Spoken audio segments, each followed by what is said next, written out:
Hello friends, I am Chevy. Welcome to my shed. How are you today? How's life in your world? How's things where you are? Hope it's fantastic. Everything here is great.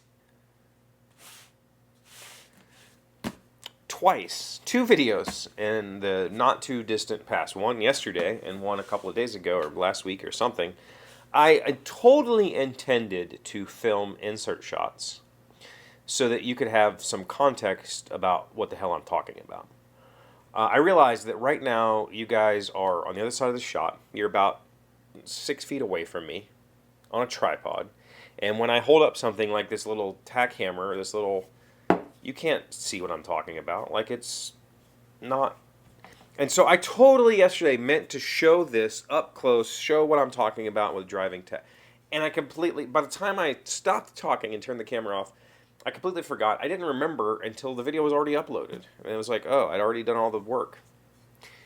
And then a couple weeks ago, I did a video talking about what I needed to work on in here in the shop. And the main thing was drawers. And I pointed around. I said, I built these drawers, blah, blah, blah. I'm going to put drawers here. I was going to use this thing, but that doesn't. And I did all of this stuff, and I totally intended to film like what I'm talking about so you could see what the hell I'm. And I didn't. Completely forgot about it. Walked upstairs, did the video, published it, and then realized I forgot.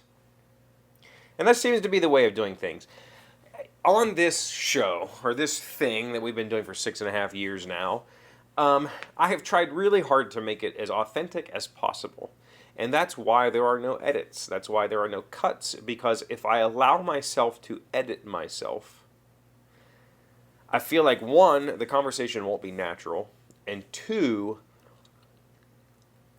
I'll never get it done, right? Even in the past when I had bulleted lists, I would skip over those things, or I would miss a bullet that I wanted to mention but didn't write it down, and then I'd get frustrated in the edit and then maybe have to come to it. Like, it becomes this challenge to try to scriptify or segment the show in some way that I could put it together. And it's also part of the reason why we're just always sitting right here in the same spot. I don't necessarily go out on the porch and record. I don't go out back and record. I don't take you with me when I go somewhere and record, because editing and all that stuff together means that I have given myself license to edit what I'm saying, which I don't want to do. I don't want to edit my thoughts. And it gives me license to procrastinate on finishing these projects. I consider this a daily project. This is a 6.5 year long project, but every day making this video is a daily task. It's a daily project. And if I start really putting a whole lot of effort into it, it becomes overwhelming quickly. And then I lose steam. And so, all that is to say, sorry that I didn't include insert shots, but I want to. I really do want to have more variable content. I just haven't figured out how to do it yet in a way that doesn't make me feel icky, like doesn't make me feel like I'm presenting something that is not genuine, but also doesn't give me the license to forget about it or procrastinate on it. For instance, the desk build. I've told you I'm going to release a video about the desk build, and I am. I've been working on it for a while now.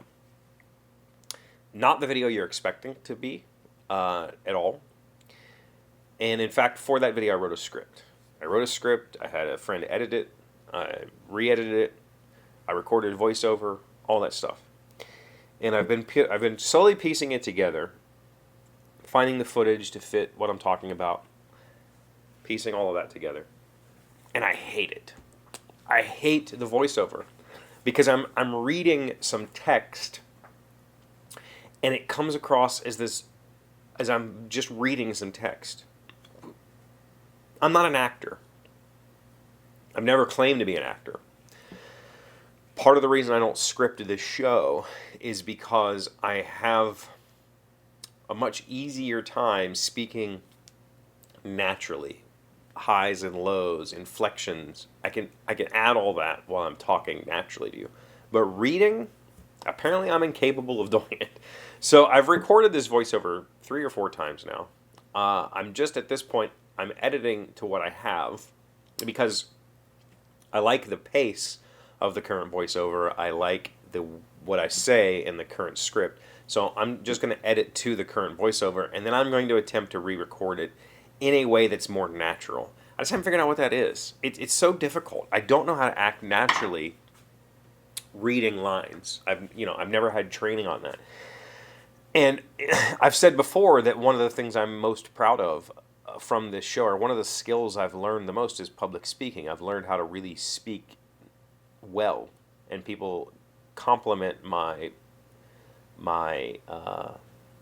pronunciations, but apparently that does not translate to reading lines. And it's a shame, because I would like to do more scripted content, more, not necessarily acting content, but just like voiceover type stuff. Just got to figure out how to do that, and got to figure out how to make it natural, and got to figure out how to make the editing process as seamless as possible for me, so that I don't have an excuse to not do it. And I need to figure out how to remind myself, hey dummy, maybe I need like a forget-me-not, or something that I can set here, and when I say something in the video and I point and I intend to show it to you, I flip it over so that at the end of the video I know, oh, that's flipped over, I need to film an insert. Maybe I need to do something like that.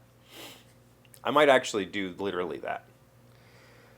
So, let me know if you have any ideas on how I could make some sort of remember-all. We do have a question today from Chris, so today's Questions with Chris. Let's just kick it off and see what he has to say. Hey, friend, good morning. Hope you're having a great day. So, today's question is tools. I look behind you every day and I see your tool shop.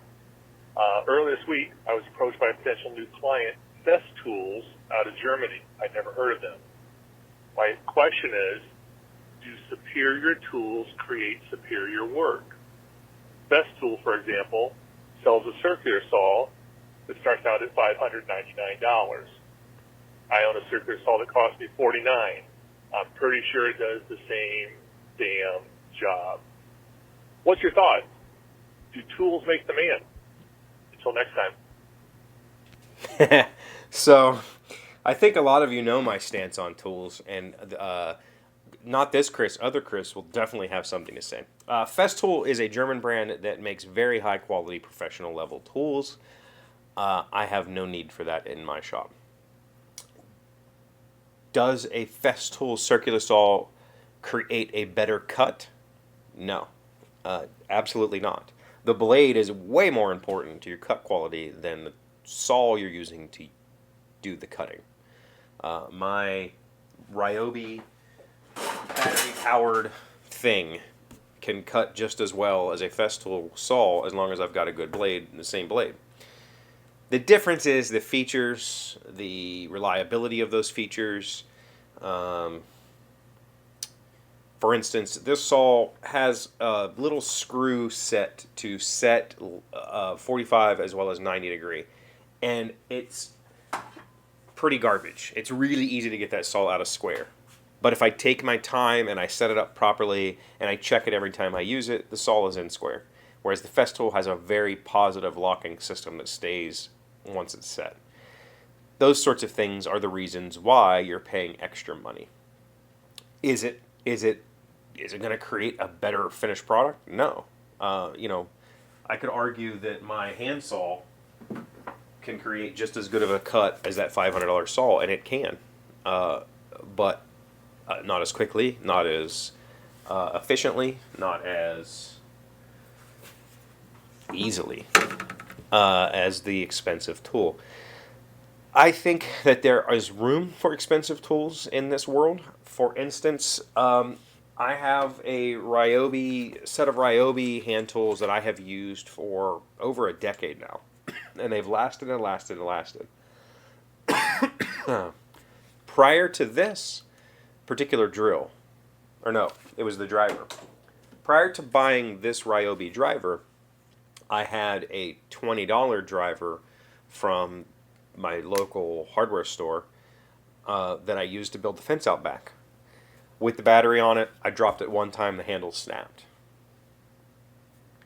That's the sort of thing you're going to encounter with the $20 version versus even just an upgrade to a $50 version. As opposed to, I I think when it comes down to expensive tools, they're aimed at people who are abusing them daily. My mechanics tools that I used every day as a mechanic cost me many times more than what you'll find at Lowe's. They're very expensive tools because I would break the consumer level tools on a regular basis. So I upgraded. As I would break a consumer level tool, I would buy the very expensive mechanics tool and I would never break them. That's part of it. And those features like setting up the circular saw, it depends on how important that is to you, or how important the features on a driver might be. There's going to be diminishing returns. Going from a $20 driver to a $60 driver is a big step up.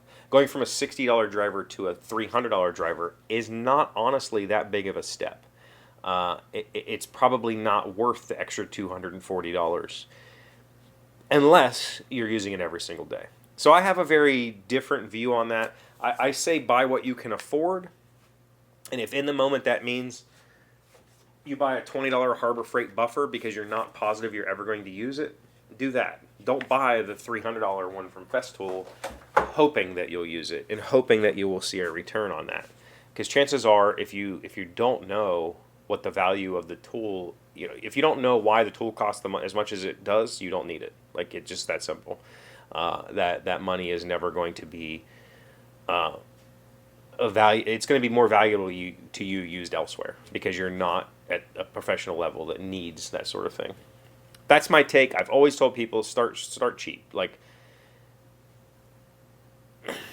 I feel like until you know what you're doing, you don't know what the money is worth or the tools are worth. So just buy some tools and use them and determine for yourself if you think the features and the expense is worth those features. I'm sure the other Chris will have something to say about this in the comments, and you should too. So let me know. Thank you for being here as always. Thank you for liking, commenting, subscribing, being amazing friends and wonderful people. I really appreciate you. And I'll see you again tomorrow. Today's word you should know to sound smart is minimalism. It is a noun meaning a school of art in which less is more. Clean and uncluttered paintings, sculpture with simple lines, fiction written in a lean and spare style, and music with uncomplicated scores and minimal instruments. John Cage's minimalist composition 433 consists of 4.5 minutes of silence. Minimalism, M-I-N-I-M-A-L-I-S-M. Does it not also apply to people who live minimalistic lifestyles? Is it just an art thing?